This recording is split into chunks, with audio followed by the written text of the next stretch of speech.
une interview de la part de Europe Info. On voulait savoir de manière générale quels sont vos intérêts dans ces négociations. Alors bonjour, merci pour cette rencontre. Je suis ravi de pouvoir répondre à vos questions. Nous sommes aujourd'hui là en tant que groupe Eutalos. Je suis Clément Lebris, assisté avec ma collaboratrice Paola Arroyo Montes. On fait partie du pôle affaires publiques de l'entreprise Eutalos, qui est spécialisée dans les solutions numériques et notamment la technologie des cartes à puce, des cartes sans contact, des cartes hybrides, à savoir celles qui mêlent les deux. On a pu développer grâce à des pays européens et avec des pays européens des identités numériques, des cartes d'identité, notamment celle de l'Estonie, celle de la Croatie, celle de l'Allemagne qui entrera bientôt en vigueur, celle de la Belgique, celle de l'Espagne. Et aujourd'hui, on est là pour chercher un cadre législatif au niveau européen et éventuellement à la création d'une carte d'identité européenne, la e-Identity. Et quelle est votre vision par rapport à la protection des citoyens et à la fois la numérisation de l'Europe? Comment peut-on concilier les deux? Alors, numérisation de l'Europe, c'est à la fois une chose qui est un fait qui est indéniable et un fait qu'il faut pousser de l'avant. Et c'est d'ailleurs la volonté politique qui a été insufflée par la Commission européenne depuis plusieurs années, depuis 2015. Protection des citoyens, c'est un de nos piliers à travers la transparence et à travers la protection de leurs données à une échelle européenne. Nous, ce qu'on cherche justement, c'est redonner de la souveraineté à l'Union européenne pour ce qui est du stockage de données des citoyens de l'Union, de leurs données personnelles sur le territoire de l'Union, avec une entreprise qui fonctionne à l'échelle européenne. On compte aujourd'hui 6000 employés.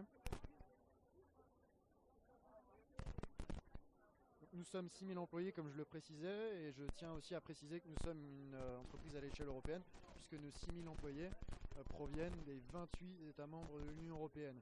Nous sommes la preuve que l'intégration économique aujourd'hui ne peut aboutir sans une intégration politique puisque nos 6000 employés issus des 28 États membres sont le fruit de savoir-faire et sont le fruit d'expertise issue de tous les États membres de l'Union européenne dont nous avons besoin.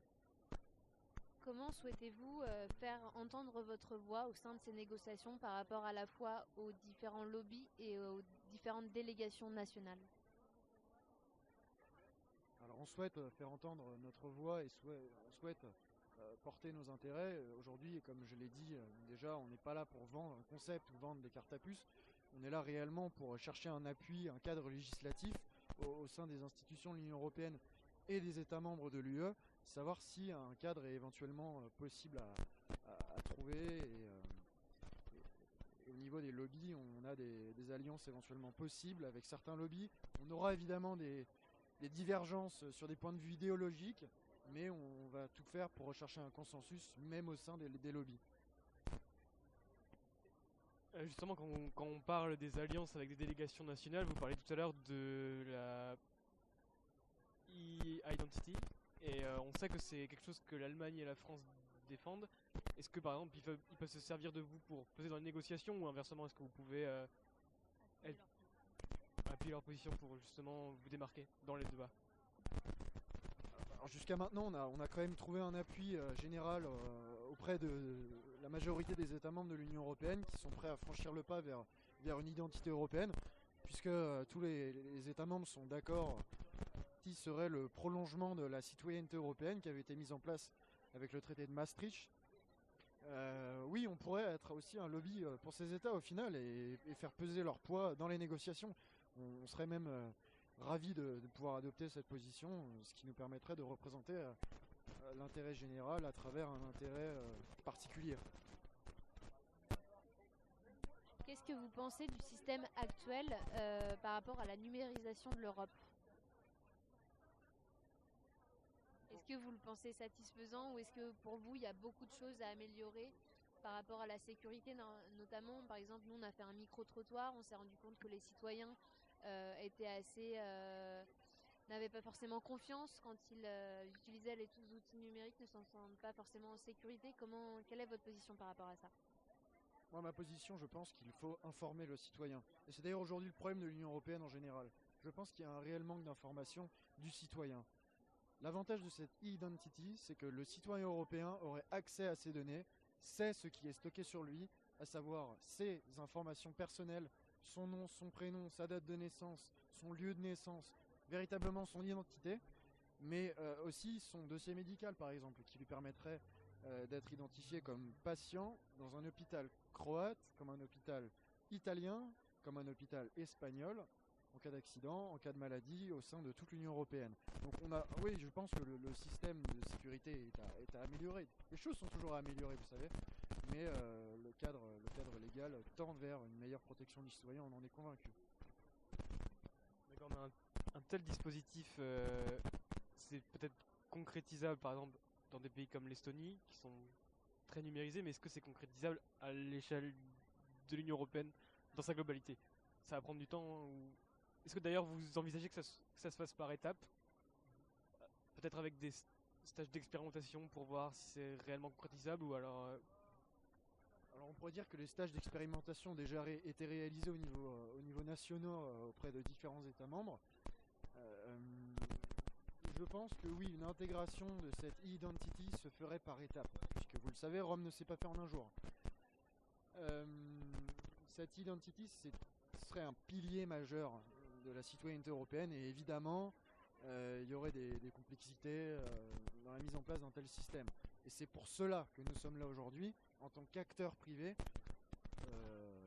Nous avons les moyens techniques et matériels que l'Union européenne n'a pas en tant qu'organe institutionnel. Nous sommes là véritablement pour mettre en place ce partenariat public-privé que la Commission européenne elle-même souhaite développer afin de développer cette numérisation du marché européen.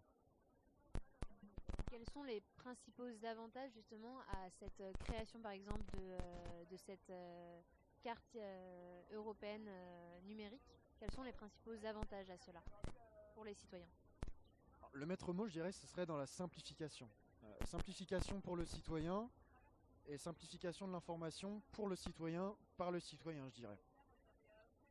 Ce serait par exemple, vous rentrez vos données et vous les rentrez, comme c'est le cas en Estonie, une fois pour toutes. C'est-à-dire vous rentrez vos informations et ces informations pourront être réutilisées auprès de toutes les administrations de votre État, auprès de toutes les administrations des États de l'Union européenne. Je tiens à préciser quelque chose aussi sur cette carte que je n'ai pas précisé au préalable. Elle serait émise au niveau national, c'est-à-dire que vous auriez, par exemple, si vous êtes ressortissant français, ce serait une carte de la République française qui porterait la mention, tout comme le passeport européen, de carte d'identité européenne, de e-European Identity. Et cette carte serait interopérable au sein des différents États membres de l'Union européenne. C'est-à-dire la carte différerait selon les États membres, la puce qu'il y a dessus, elle serait vraiment européenne. Et est-ce que vous envisagez des limites justement à ce passage puisque si les autorités ont accès à cela, donc quelles sont les limites à ce transfert d'informations et de données? Sur les limites, le cadre serait vraiment à établir avec les autorités des différents États membres, mais aussi ouvert pour cela avec les autres lobbies, et notamment les ONG de la Quadrature du Net, qui sont représentés sous le nom de NetAlter au sein de ce débat. On est aussi ouvert avec le Parti Pirate, puisqu'on sait qu'ils sont fortement portés sur la protection des données et les libertés du citoyen. Les limites, je pense que ce serait réellement sur l'intervention du domaine privé sur ces données. Nous n'aurions pas à terme d'objectifs de commercialisation et d'exploitation de ces données pour des intérêts privés. Voilà. Ce serait donc la limite. Ce serait vraiment basé sur une identité publique, destinée à un usage public, institutionnel, sans interconnexion avec le secteur privé. D'accord, merci beaucoup.